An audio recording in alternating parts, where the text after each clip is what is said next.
By the end of that school year, which was April 2022, he had gone up 59 points. And if you can see, this line up here at the top is where the average of the kids were. I mean, look at his climb. His climb from August to April was that climb. What were the emotions that were going through your mind during that conversation? And then we can talk a little bit about, your journey and Christian's journey with reading. Sure. I mean, I think that really the promise of changing his life came full circle. He was in a bad place. We were in a different school. He was in second grade. He had struggled kindergarten, pre-K, first grade, but they just keep moving them along. And I guess I really wasn't identifying that there was like a big gap of what he was doing and what the other kids were doing until the testing in second grade. Starting the second grade, and he really met that teacher with the challenge. Like, he was negative. He didn't want to be there, and he made it known he didn't want to be there. I will tell you, I was scrolling on Facebook one night and I thought, what is this literacy tree? Like, I was like, okay, like I was a mother who was drowning in my own sorrow for my child. And I was like, okay, well, let me see what this girl has to say. And I listened to what you had and I read it, and you are a mom with a kid who struggled. And I was like, it's me. I am a non-believer in stuff on the internet, but I was like, let me just give her a chance. So when you met with us and you did his evaluation, he was like, I hate you. He was like, I hate you. And I knew he was mad because everything that identified anything with learning, reading, it was like, so like PTSD for us, right? We went through the neuropsych testing for IEP, and we looked at all that. And then at the end of it, I said, okay, so what's his diagnosis? Like what's the diagnosis so that I can get a plan together? They're like, he has no foundation. No foundation? No, I need something more than that. What does that mean? Where do you start with that? And I remember telling you that. And I said, we talked about like the kind of the testing. And I said, he has no foundation.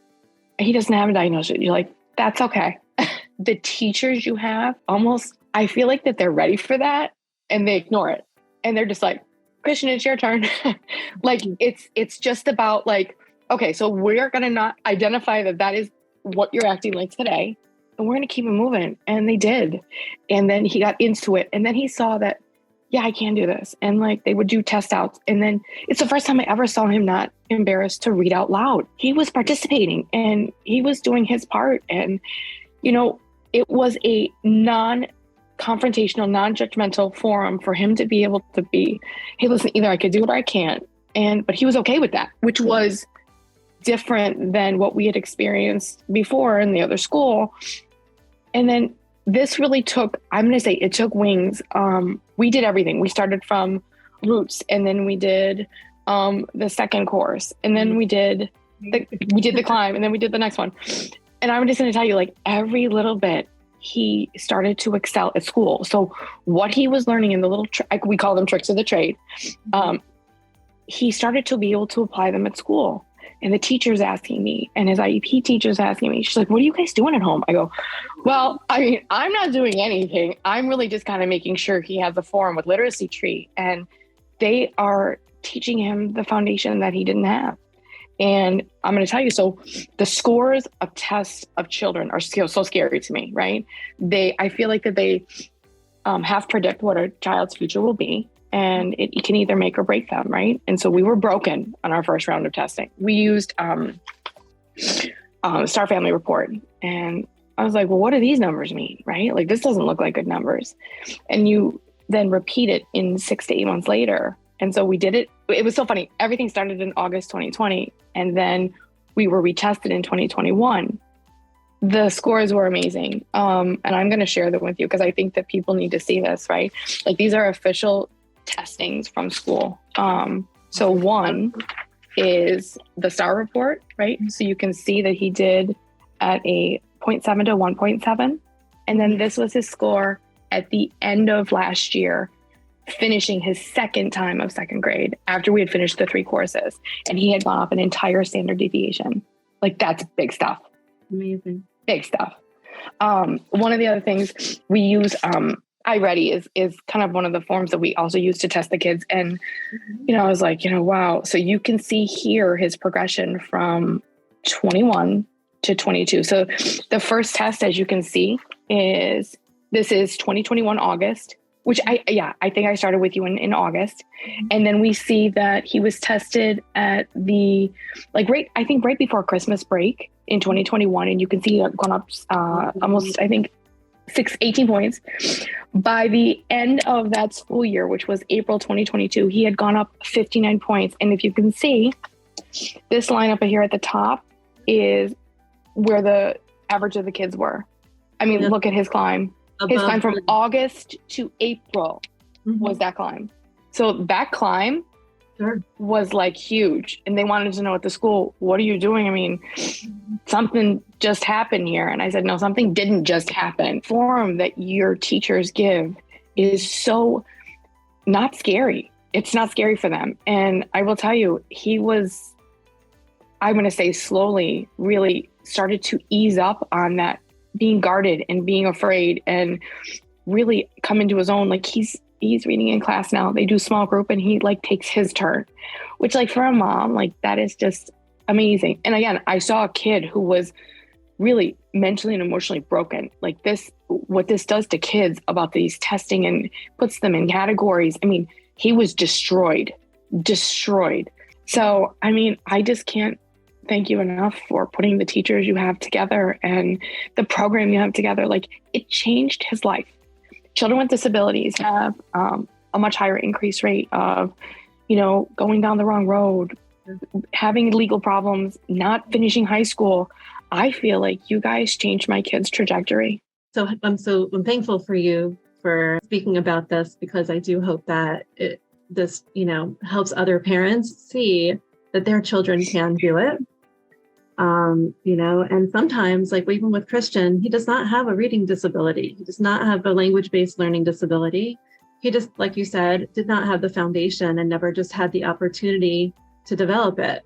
And that happens to so many students right now, whether it's, because of the COVID lockdown, lots of kids at this age miss a year of building a foundation, but also, unfortunately, some of the methodologies that are being used at school currently to teach students is not really reaching many of the students in the classroom. They're not able to learn in that way. So, what we do is give that opportunity to these kids, and the teachers that have come to work for Literacy Tree are doing it because they know how many people they can reach, right? Like they're full-time teachers at their schools and they're rock stars. They're the ones who are really making a difference at their schools and their school districts. And they just want to make this kind of change and be able to reach more students around the country. And that's what we're doing. I would say this, that we were in tier 3 and we were getting all the help that we could get. And then all that you just kept saying is like, no, just keep making him read. And, when you don't have the tools to be able to kind of get that started, we were both in tears by the end of the story. Right. Yes. And so I just can't thank you enough for giving us the tools to be able to do something, him and me, right? So now he can read me his National Geographic story that he'd really like to read. And he could read his famous Buffalo Bills football book to me, which was really I feel like he felt like it was an unattainable task in life. And so I can't thank you enough. First of all, a leap of faith to jump into a program like this when you really don't know too much about it. And it's also, hard to just say my child needs help, right? And I need to go somewhere else for it. And I think being open to your evaluation and what you're going to say about is he even ready for roots? I was ready for you to say he's not even ready for this. this is the things you need to do.